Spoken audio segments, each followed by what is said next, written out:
Men üylөнгөнүмө 4 жыл болду. Менин эркектик суюктугум 0% болуп чыкты анализден, балалуу болбодук, бирок багып алдык. Аялым тез-тезден мага айтып турат, бирди төрөп ал жакшы болот деп. Башка турмушка чык десем, чыккыс жок, не кылсак дейт.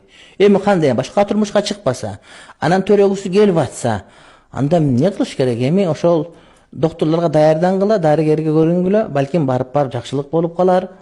Анан эми аял киши жанагыдай ичине, жанагыдай эко деген жол менен салдыра турган болсо, никесинде эркектин уруктугун салдырыш керек. Эми о башка эл экен, ал мусулман эместер бирөөнү кынап келип, арендага жанагыдай үйдү арендага алган бирөөнү жатын арендага алып, ага бала төрөп бер деп, ал бизге окшошпойт, болбойт. Бизге ал зына болуп эсептелет. Ошон үчүн эми төрөсө, анан төрөбөсө, ошо балаңарды баксаңар, анан Кудай таалам насип кылып, иншалла жакшы болуп кетер, иншалла.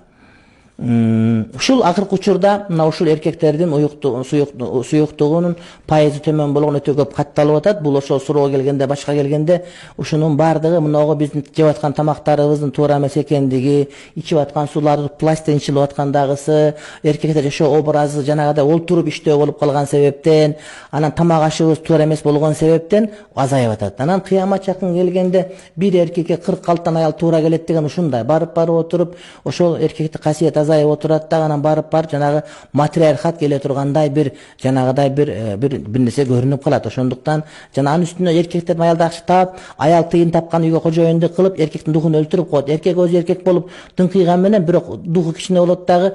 Аял бир аз эле урушуп неме кылып, тыйын табатам, сен кандай деп кагып силкип койсо, сарабар болуп тез эле өлүп калат, нервтенип бар. Ошон үчүн ошол эркектерди аяш керек, ая турган заман келди. Азыр аялдарды коргон эме көп, укук коргоочу, бирок эркектерди коргогон жок калды да.